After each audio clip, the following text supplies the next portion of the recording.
Okay.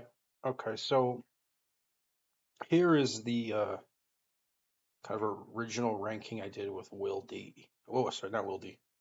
Never Will D. It was Will M. I did this original ranking with Will M, but the video, like the audio, social media pickup was like fucked. So we had to change platforms like twice, three times. And then by the end of it, we just took way too long because it's only like nine movies, right? 10 if you count Kill Bill's two, so 10 movies. Um, yeah, I'm gonna reset these. How do I reset them? Can you reset them? You can reset them. Uh, shit. I'm gonna put them on the question mark bin. And then redo this. Put them all because Will M and I disagreed on a number of fine points and finer points, let's say. And I don't know. I think I can do this pretty quickly if I just because it took us over an hour to do it, and like the last half of it was like at least 45 minutes. It was onerous, and I don't think it has to be onerous. I know my opinions on all these movies, and at least I've seen all of them. I mean, there are some like other videos I've been doing on where I tier rank like David Cronenberg or tier rank David Lynch or I tier rank the directorial films of like Woody Allen said, let's say, like these guys, they're more like enigmatic than even Tarantino, because Tarantino is relatively enigmatic, but these guys are, you know, further in the paint. And the I haven't seen like a third of the film sometimes, so you really can't do the tier ranking. And then sometimes maybe I've seen a third, but I just don't have the energy to sort of like like delve into like the nuances of every odd movie, or they just made so many fucking movies that you just don't want to talk about them. You don't have the time, you don't have the energy, or you don't on that particular day. But with Tarantino, he's only made 10 films, and they're very watchable. They're all good. That's the other thing. Tarantino is the only director where it's like every movie he's made is good. I will give him that credit because even David Lynch has like a bad movie. Cronenberg has a number of sort of bad movies. David Cronenberg, Brian De Palma has a few movies that are hard to appreciate. Now that could be good in a way, but it's also not good because you can make like five brilliant films, but if you make five sucker films, then you're not going to be known as this great director. You're going to be known as an inconsistent director who has made great films. So you do want to be like a perfectionist if you can get away with it and not shoot yourself in the head. Anyway, up next, let's do these in no particular order, no necessary pattern for delineating primacy. I would say Death Proof is an easy C. Um, I call it D. I feel like this film, and if I'm going to call it D, I could even go lower, really. But Tarantino is good enough that I won't go lower than D. I think this film um, is almost. It kind of could have been a lot better, and it could have been better for a few reasons. One of them is that it was part of the Grindhouse double feature with Robert Rodriguez's since Planet Terror, and Quentin Tarantino's acted in From Dusk Till Dawn, which is also a Robert Rodriguez film, a directorial film. I think Tarantino didn't really know how to like complement Planet Terror with his own movie. And in a sense, I don't think in a sense I felt like he didn't want to compete with him too severely and try to show him up in the double feature circumstance. So while Death Proof is sort of a weak film, it has this tedious sort of conniving plot line. It's the setup is really kind of funny, but then the execution is sort of cheesy, and there's all these different girls saying all sorts of similar versions of the same ball of wax, and the villain is kind of like um a bad guy for sure, but it's like a generic sort of human bad guy that's sort of implausible. And I just feel like the film was kind of trying too hard to represent an era that was very bygone, even in the early 2000s, mid 2000s. And then the Kurt Russell's great, but like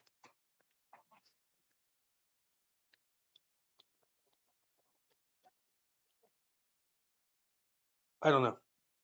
I just felt I don't think it's hard to dislike Kurt Russell, but and the actresses are all pretty good in it too. But I just felt like the it was kind of wooden dialogue, and there wasn't really a story to the plot. The plot could have been worse, but it wasn't great, and the story was just terrible. And then the dialogue was kind of cheap. So D for just kind of lacking well-roundedness. And I admit that was kind of the premise of making a grindhouse quote unquote film. But there were good films from those grindhouse days that but part of the reason why they got away with being not so good was because the quality of the cinema was lower. They were cheaper. Everything was lower, less professional. That's why it was okay for them to be shoddy. And then sometimes they were good. So even then, you could have made a better one. But I get it that it was like a fucking homage. So it really doesn't matter all that much in a sense to the general public. But the movie going public definitely liked this next one, which is Kill Bill. Kill Bill, I think Volume One. I felt like Kill Bill Volume One was kind of like a C. It was really slow on the take. The best part of it was probably when she fights all the Japanese, mob yakuza, masked yakuza fighters in the dinner, the dining house, the restaurant. I don't know what it was in proper language, but it was like a multi-stored like eater, like eatery, and she fought her way to the top and killed everyone, including the very attractive girl with the Morning Star flail, and whose name was like Uki or Spooky or Yuki or Gookie or whatever it was. She got hit. She got like murked, and that was funny. And Lucy Liu was the villain, and Lucy Liu was a compelling villain. Probably my favorite actress in the film was Lucy Liu. I liked her definitely more than Uma Thurman. And yeah, I just feel like Kill Bill 1, slow on the take. She wakes up in this fucking hospital bed and guy tries to like rape her and says, "My name is Buck and I like to fuck." And it's a clever sort of retarded line, but I just felt like her whole quest of like, to like get her sword back and do this or that to like re-earn her confidence and credibility and, suss out clues to find Bill was like, it works in a comic book, like a lot of these movies. It works great in the comic book, but like paying, when people are going to a fucking movie theater, paying 10.50 or whatever it was at the time, $9, you kind of want something with like a little more substance than just some girl running around with a samurai sword in different, in the four corners of the earth, like searching for like an old man to fucking murder. It's like really fucking lame story. But the plot was good. I mean, the stuff she had to do to track him down was excellent, but just like, or it was like fairly decent. And it was cohesive, which I equate with some sort of generic excellence. But I just don't think the His story like was that fun. Um, and the plot was sort of ended up being kind of a secondary um excellence because just the story wasn't that good. Having secondary excellence, if that even is cogent. Anyway, do. Up next is let's say go with Reservoir Dogs. I always like this one. This one to me is an A. It's a little too drab for an S. It's obviously a very low budget film. I think it was like $1 million at max. And there's some pretty like talented actors, reputable actors working in this film. I mean, really, you got like at least three who I would four. You have at least four actors: Michael Marsden, uh, Steve Buscemi, uh, Harvey Keitel, Tim Roth. And then Quentin Tarantino, is obviously doesn't have to pay, isn't going to pay himself to be in it. But those first four, I would expect like top billing in a lot of films. Those are lead actors in a lot of films. But in this movie, they didn't get paid that much, I guess. Who knows? Who else was in it? Someone else is probably in it. I forget. Mr. White. I don't know. Someone else was in it that was probably worth paying a lot. It didn't happen. Don't worry about it. Reservoir Dogs is a good movie. In every way. Great music. Very interesting selection of music. A lot of it's retro. There's a pulsing radio presence.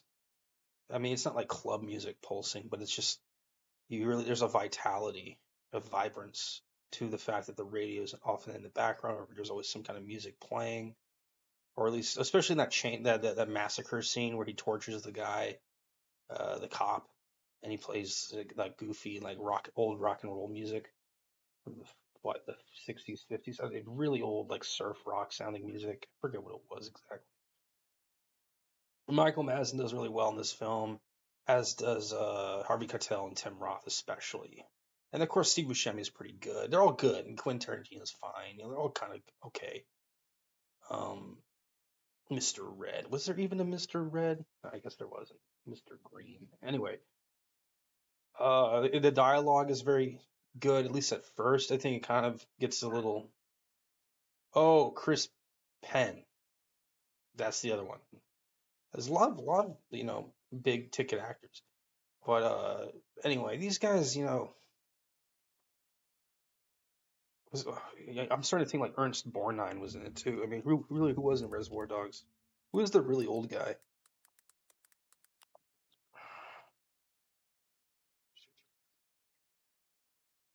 Lawrence Tierney? Okay, Edward Bunker. Okay, whatever. No one like extremely famous, but famous enough. I don't know. Why is it not S worthy? Hey, why is it not B worthy? I mean, it's not a movie I like to rewatch a ton, but then again, I've rewatched it at least once, maybe twice, which is to say that it's not like a B level movie that you only see once. It's definitely A, but it's a little bit of like a sort of annoying film in a way. Like it didn't feel like the story was that good. The plot was really good. Oh, sorry, no, that's not what I meant. It's the opposite of Kill Bill. With Kill Bill, the story is dumb, but the plot is really good. Whereas in this film, the story is cool, but the plot is it's like so it's kind of meat and potatoesy. It's still serviceable. It just isn't like it's not as interesting as like Pulp Fiction. Pulp Fiction is sort of a combination of the best of Kill Bill and Reservoir Dogs. That said, you would think that Pulp Fiction was in between them chronologically, but actually, you have Jackie Brown in there as well. And to compare Reservoir Dogs with Jackie Brown, Reservoir Dogs has a lot of newer talent. Jackie Brown has Pam Grier in there, but apparently Pam Grier was going to be someone else, but for budgetary reasons they got Pam Grier, who was in Foxy Brown, such a veteran of black exploitation style films, and she's actually really good in this, despite being kind of a, like not very engaging actress. It just really works for her character. In Reservoir Dogs, none of the characters really have like. I mean, Chris Penn is probably the closest as it gets, but none of the characters in Reservoir Dogs have anything but gimmicks for their personalities. They have to be these sort of degenerate goofballs in order to like get your attention, and that necessitates some pretty clever dialogue. But at the same time, I think the dialogue it becomes less and less pertinent to the story, to the plot, because as the plot develops, and then which means that you just kind of have a lot of like charming lyricism for like half the film, and then by the time you get past the second act, the midpoint, by the time you get past the midpoint, you're just it's a lot of like people talking. It's all emotional all of a sudden, and it's not very charming, and it's intense, and it works on a moment by moment basis. But you're kind of left wondering like why it ever mattered in the first place, because there wasn't really great exposition to the characters. There wasn't really impressive character dynamic. Um, that was the dynamics developed. And so you are left feeling like big fucking deal. The only thing that makes you really sympathize with the characters, and to be fair, it is effective, at least on the first go around, is that, and I can admit the second go around was good too, is the violence and the blood loss that these characters are stricken with. It really makes you kind of sympath to them, because you're like, oh man, this guy's gonna bleed out and die. And Tarantino pushes that button every fucking chance he gets, and it works to a point. And then after a while, you're like, are they all gonna bleed out and die? Like, is it just some kind of like grotesque? Like, where is the actual, where is the actual like stakes in like a fucking realistic context, not just them all just blowing their heads off and pretending like that's normal. So there is the bloodbath element sort of kind of gets it's fun for a while, but then it gets hoisted by its own petard. And I do think that in later movies that's less of a concern, because I think the character development's a lot better in the later movies. In this movie, most of the character development is like comprised of like flashbacks, or like a scene where they all talk about bullshit at a diner, or like them just sort of yammering at each other after the heist goes awry. Like, there isn't a lot of character building, dynamic building that isn't comprised of like toxic masculinity that's sort of obliquely directed at this and that person by one guy or another. It really, like, the sociability of the film just sort of failed. But it's sort of compensated by this amplification of blood sports, and that's kind of why this film isn't isn't S. But the reason it's A is because even though it has these stark limitations, it's still a pretty ingenious sort of original film that's using old styles, combining them in a way that sort of hasn't been done, and it just kind of sings true, especially for the year it was made. It was like early '90s, like '91, right? So basically the '80s. So, um, yeah, it's definitely a brilliant film. Now, Jackie Brown is a lot more complex than that, and Jackie Brown was the movie he made after he made Pulp Fiction. And Jackie Brown for me is an S. And on that same note, I think Pulp Fiction is also an S. And he made Reservoir Dogs as his debut. Tarantino then did Pulp Fiction as his sophomore, and then Jackie Brown is sort of a tertiary kind of low key film that is probably his least appreciated film to date. Most people haven't seen this film who have seen most of his films. I think that's just sort of how it's worked out. And the reason I think Jackie Brown isn't as successful is, let's be fair, it's got two black lead actors, and Samuel L. Jackson, Pam Grier, and they're both very aggressive. Well, it was Samuel L. Jackson is. Pam Grier is more of more stern than aggressive, but they're both kind of masculine. They take charge of their business in life. It's not really a sight for every white bread person to want to see. But if you put aside the racial sort of um, prejudicial thoughts, these characters are very effective at accomplishing what they need to do as agents in this film. The story is fairly relatable. It's not a brilliant story, but it's a fucking slightly charming one, and the plot is really good. The Robert De Niro character is definitely a sign that it's a really good movie. It doesn't mean it is, but in the '90s, it kind of was still a sign. And in fact, I think it works. I think Robert De Niro, his character is probably the most interesting character in it, even if he's a even if he's like the deuteragonist to the villain. He's not really a primary or secondary character. He's the sub character to the villain who's already secondary. But even still, Robert De Niro's character is very well portrayed and pretty well written. Um, Max Cherry, I forget the actor's name who does Max Cherry, but the fact that I know his character, his name says everything. Max Cherry's character, kind of subtle, kind of of a brilliant portrayal of a cast of character that isn't really seen a lot, and portrayal is pretty darn good. He looks a little like Adam Carolla, but whatever, it works for the film. Adam Carolla probably could have done it too, but if he were older. But this old Adam Carolla lookalike does a pretty good job at playing kind of the straight guy. But then the straight guy character has tricks up his sleeve.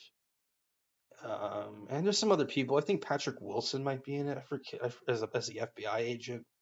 I forget the whole lineup. Chris Tucker is in it fairly briefly, but he's in it. And he's a good draw to the film. I think. I don't know if he was in the previews, but if he were in the previews, it would have made sense. This film rambles. That's why I'm rambling. This film rambles, and it's intelligent. And for a long time, I hadn't known this world. I only known Pulp Fiction. The Pulp Fiction is the movie everyone's seen. It's one of the first Tarantino's movies for most people, for a lot of people.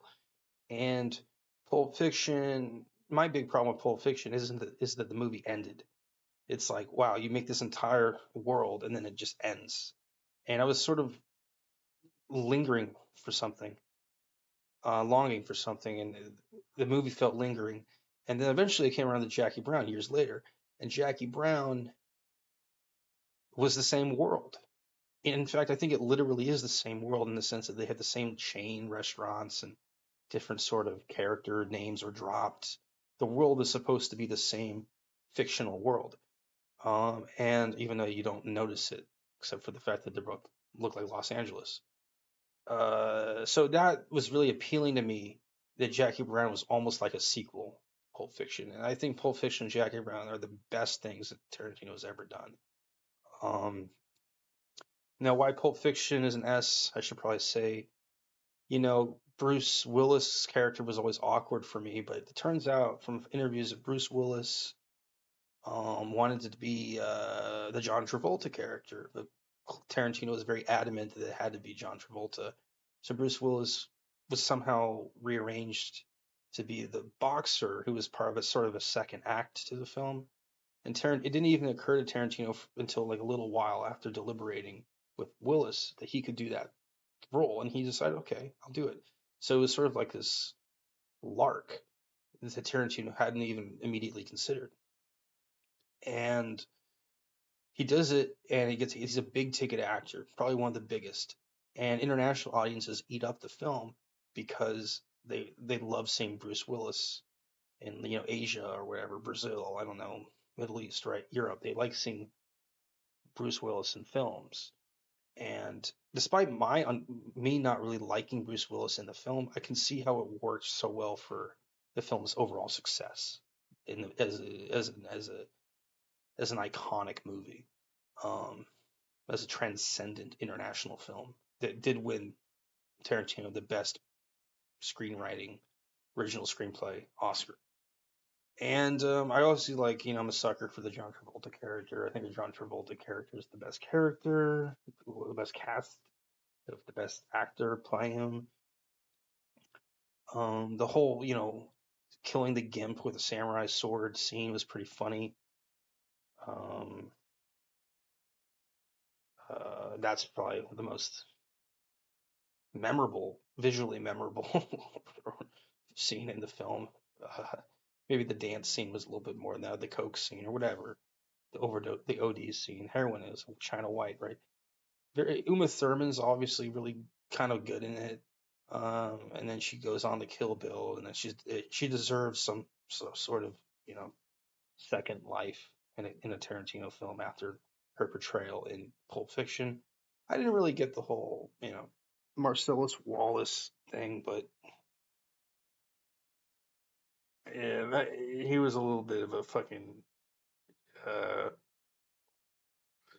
they make him act like he's so tough and shit, but I don't know. I don't know. I feel like at some point, if maybe I'm just crazy, but I feel like Marcellus Wallace in real life would have just been killed. But maybe that's just like, maybe 30 years ago, there's a different world. But the way he acted in that film, like you'd think that one of the characters would just got fed up with his bullshit and ended up killing him. Because he just jerked people around too much. But I don't know.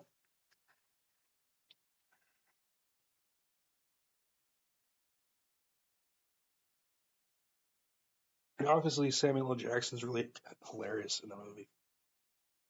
Everyone's good, even Harvey Keitel, who's only in it, and Quentin Tarantino, who are only in it for like 2 minutes. In that diner scene with Tim Roth and his girlfriend, it's fucking epic.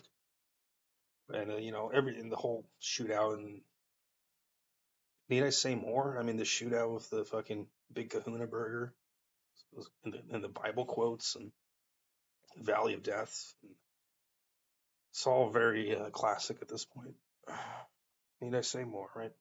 Okay. Up next is Inglorious Bastards. I think this is like an A or a B. I mean, when I first saw it, I thought it was really riveting and complex and charming and intelligent. Kind of up, it was kind of like slammed on the scales for me. It was a heavyweight. In hindsight, I think I was just sort of like hadn't seen a movie where they just blatantly murder Hitler before, so I just was like wowed by the fact that they had the gumption to showcase that. Um, it could be an S. I think it's an A plus. The reason it's not an S is that the sociology of Europe was sort of downplayed a lot for the sake of kind of like this sort of American wartime pride that was pretty insipid.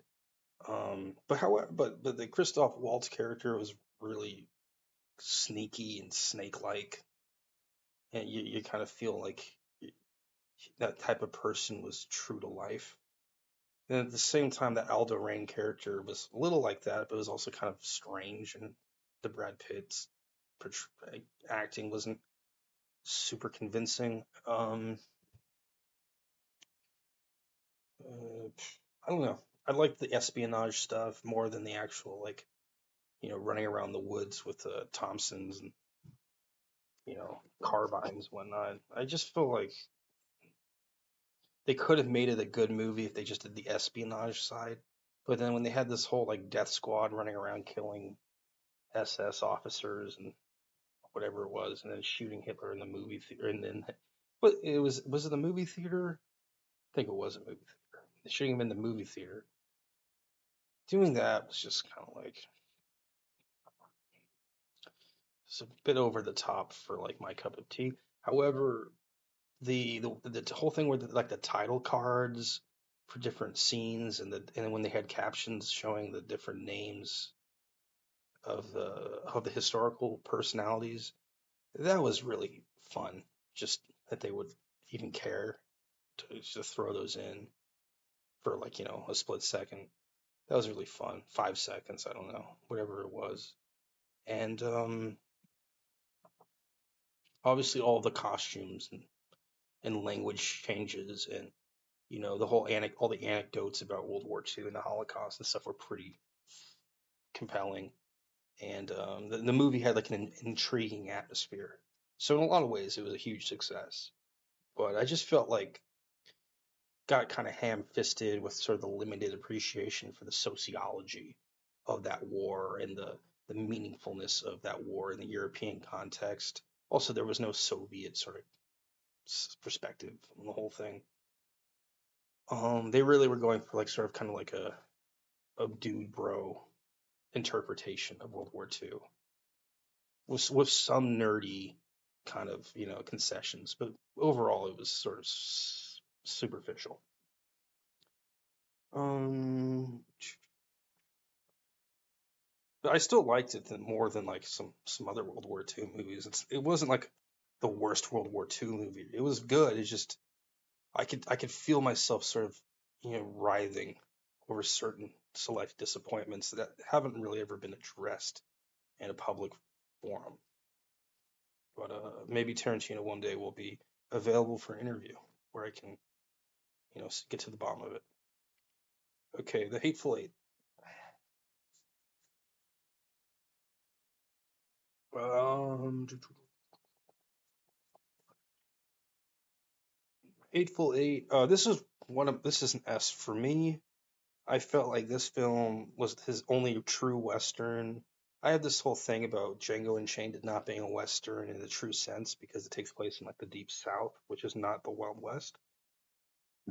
Um, I think most people would find that to be kind of like hogwash, but it's just sort of a continuity point for me.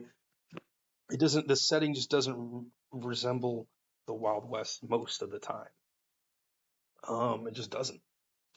It looks like Gone with the Wind, but it doesn't look like the Wild West, unless he's literally out in wherever he was. And I think he did go out west in certain sequences, but Django did, and the dentist. But Hateful Eight. Maybe I should. Hateful Eight. Let's just do Hateful Eight.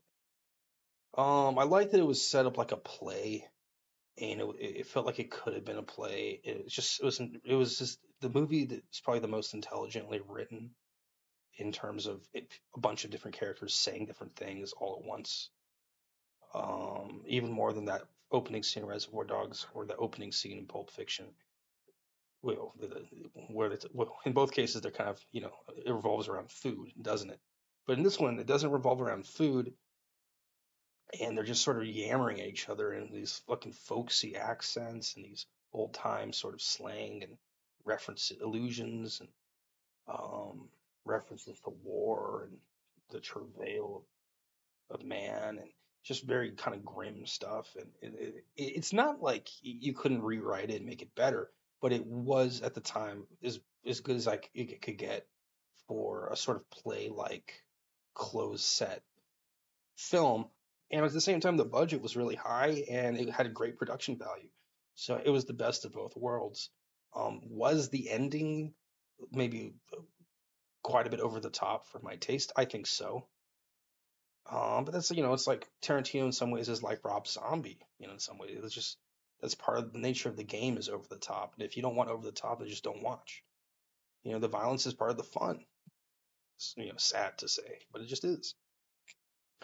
And Hateful Eight has some of the best violence I've seen in a movie ever. It was such a hoot. And even Django Unchained, which has a lot more violence actually, but the violence in Django Unchained is more like a GTA Red Dead Redemption violence. It's not very intelligent. The uh, the stuff that the characters talk about is usually dumber than they're trying to make it sound. The believability of a lot of characters is really is questionable, especially the people who running various plantations. They just seem sort of like they're portrayed to be these like clueless idiots, but in real life, I feel like they would maybe be a little more shrewd in many of the instances where they encounter Django or Doctor for the dentist, Christoph Waltz dentist. Also, Christoph Waltz's whole getup about being a dentist is like really kind of barbaric. Like who the fuck is gonna like who's just I don't know. I mean I know that there's traveling doctors in the old west, but like a traveling dentist isn't the kind of person anyone would fucking like stop for. I don't know. I just they gave him a layer. They were like, oh, he's pretending to be a dentist, and as much as like that could happen as like in like physical reality, I don't think it would. And I don't, and maybe it's just the portrayal by Christoph Waltz. Christoph Waltz was really not good. I really didn't like his portrayal of that sort of bounty hunter mock dentist. Now that said, he did have some better scenes with his interactions with the plantation owners and various sort of townspeople or whatever. And then the thing that really got me though, is really two parts. Is the violence was just so senseless and like gratuitous, and not even, and those are not even strong enough. It wasn't senseless or gratuitous. It was so damn stupid. Like he just shoots everyone, and then they don't really put up a good fight, and then he just wins because he's quote unquote a bounty hunter. Even like a real gunslinger couldn't get away with the kind of weird shit he was getting away with. It was like what it was. I get and I know that they're trying to make it like the Wild Bunch, where it's like they just show up and win, and it's just like you know that's what the show is about. But because it was so politically charged with the fucking racism and slavery stuff, it did, and the whole like you know dare I say some cuckoldry kind of element to it. It just felt like they were really trying to hammer in something that didn't need to be hammered in at all to anyone. And the fact that they played brutal games with the realism to do so was just sort of low key despicable. But I do think if you can just sort of suspend disbelief, it is a fun sort of video game romp of a movie. But I can only give it a B because I don't think it was intelligent enough to be an A. I think it was really just trying to be a video game where you go in like Red Dead Revolver. It just really had no. It didn't at a certain point after a certain layer of believability was burst. The uh, the enjoyment was sort of lessened for me, like for the rest of the film. And the interactions that are supposed to be like authentic and like of the time. I guess if you don't know much about history, they seem like that. But if you know more about history, they seem rapidly less authentic. So maybe if I knew less about history broadly, I would probably just like it more. As a as a caveat to the whole thing. Up next is the second Kill Bill. I think this is better than the first one. I really quite like the ending, final sequences, the Kill Bill 2. I actually like the whole Kill Bill 2 more, where she hunts down the different betrayers, and they sort of kind of have their way with her, and then she um, slips slips slips through their hands, their clutches, and finds her final revenge on each of them. Pretty fun. It's like a good wuxia film from the 70s. It's just got tons of ridiculous violence, more of like a dance routine than anything. And then she eventually kind of has her way with a swift act of vengeance. And there isn't justice for all in the film. There's justice, but there is justice for some, and it's a good sort of meditation on what justice has to involve for it to bear fruition. That said, a little like Django though, it's a lot of video game sort of, hack and slash, punch and kick violence that doesn't really need to exist. And as much as I would love to be a teenage boy who wants to just watch that kind of thing for my entire life, I can't be that person, can I? I have to grow up at some point. And the irony is, Tarantino will say the very same things I'm saying. He'll say that about the Marvel, creative universe or whatever it is, the MCU. So Tarantino's own wishes against Marvel are somehow my own wishes against the the world he created, which is sort of overwrought with not displays of violence, but just kind of senseless, pointless violence. I don't mind if it's like a certain percentage higher than needed, but when it's just like when it just resembles like a lower form of media, like a video game, and I don't mean like every arcade game from the 80s or 90s that had some violence. I mean like just bloodbath video games that are fucking dumb, like Dead Rising, like a zombie video game, or Far Cry, like a fucking tropical island hop video game, or like a fucking Grand Theft Auto 4, where you go around just smashing cars into people. It's just like that's the kind of like absurdity, demented absurdity that these movies occasionally plunge into, and usually they're smarter than that, but occasionally you're starting to they remind you of those kind of things, and that's when Tarantino starts to have his lowest value in his sort of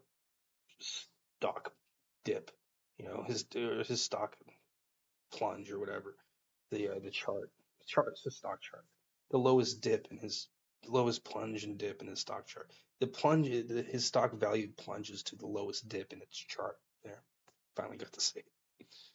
The last one. Okay, almost at 45 minutes. Pretty good.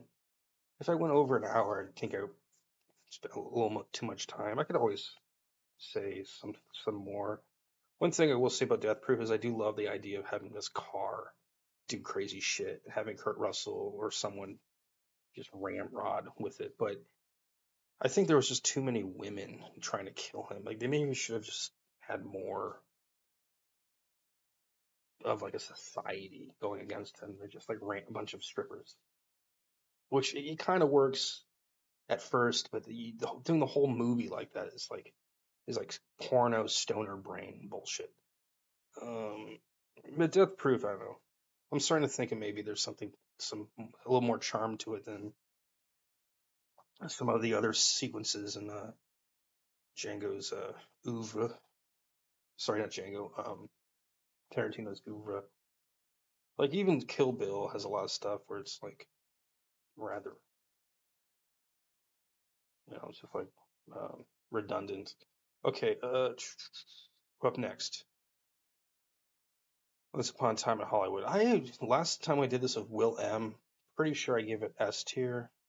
I'm gonna knock it lower, just one significant tier level down to A, because while I think it's a brilliant film in every at every level of composition with the editing, the cinematography, the sound, music, the score, the costume, the wardrobe, the setting, the scenery, all that stuff is like tremendous. It's the creme de la creme, piece de la resistance. You know, this movie really was like a coup de grace. Uh, however, he does not have Tarantino does not have carte blanche, and this movie has a lot of sort of untethered hairs dangling at the end of it. You don't really understand enough about the ranch. You kind of want it's not explored enough, and the celebrity cameos are sort of not frequent enough. there's a lot of like intimations of a certain experience in the film, but they're never really, ex- showcased.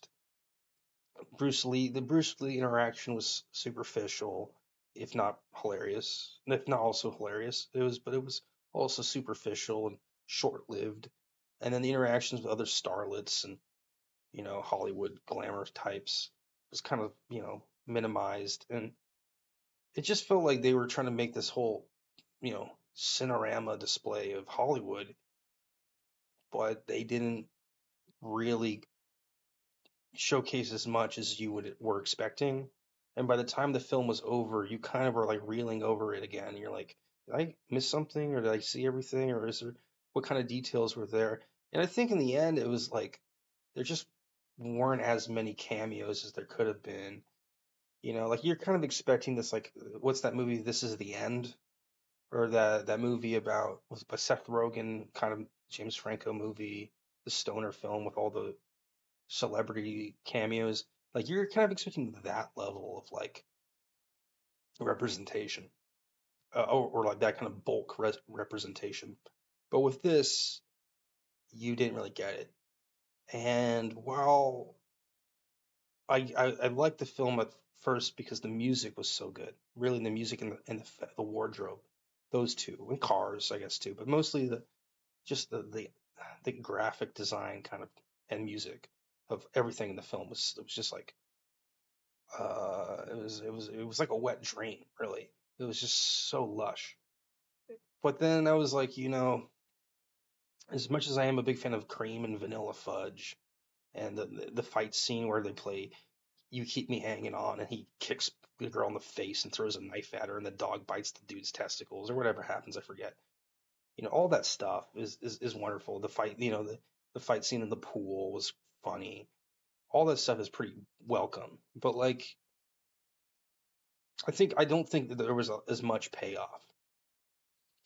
And I also think as anticipated. And I also think there could have been just more Los Angeles chatter that would and less sort of like glamour shots of Brad Pitt and Leonardo DiCaprio and more like insight into Hollywood from the late 60s, which was a pivotal time in Hollywood and a time that should be remembered. And I kind of think Tarantino was writing a love letter, but it was a weird kind of like glossed over love letter. Or sorry, it was a love letter that weirdly glossed over some of the intricacies of that era. And I can't get into it right now, but I'll just keep in mind that there was like, there were a lot of like bands that were playing in the 60s that were, like the Doors or Led Zeppelin, and they weren't in the film in any sort of significant suggestion, intimation. But they could have been. It wouldn't even be it's not even like a hard day's night. Or I mean, it's not even like it's not it's obvious that they should be in it. It's not even like a hard suggestion to make. But for some reason, like that sort of stardom was sort of removed. Like all these things. Oh, there's a lot of stuff that was like also like it was a little too into the whole movie business side of Hollywood and less into the culture and general side of Hollywood. And the other thing was Tarantino is coming out with a film,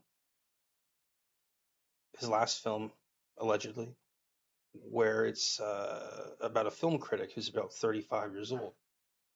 Well, that's fitting for me because I'm approaching 30 and I'm, basically a film critic at this point. At least I have been for the last 50 minutes. And actually, I've been doing these, for the last 3 hours, 4 hours. So I've been doing a number of film criticism stuff today. But I don't necessarily think this movie will be about me, but it will be about an element of myself, which is a critical minded film goer who cares deeply about cinema and is passionate about culture in general. And I think there's something ironic that as Tarantino seems to appreciate my personality more, because he's obviously making a film about the personality of a film critic, broadly speaking, I'm starting kind of veering into appreciating his personality less. And maybe that's just the shape of things and the stars. Or maybe um, I am just sort of attacking him because I'm annoyed that he's making a fucking movie about a film critic who's 35, and I'm kind of just like, is it really that interesting? I don't want to navel gaze that much. Does he? Who knows? Anyway, it's been 50 minutes. I think that's enough of your time if you bothered to even watch it that much. I hope you respect my decisions. I know that some of these movies, you'll be surprised, are placed where they're placed. But I think you'll admit that Django Unchained and Kill Bill 2 are kind of mid. Kill Bill 1 is a little beneath that. Death Proof is probably the worst. Above average, you have Reservoir Dogs, Inglourious Basterds, and Once Upon a Time in Hollywood. And at the supreme level, Pulp Fiction, Jackie Brown, and Hateful Eight. Really, they're all good movies. I would take any of these movies over, all the movies probably by David Cronenberg. And I like David Cronenberg. I will watch his movies. I think Tarantino is probably the best director that we've had and probably the best director that we deserve in the last 20 years. So, without further ado, ta-ta for now. Cheerio. Take it easy, fellas. Good night and good luck. Good night and good luck. Luck. Luck.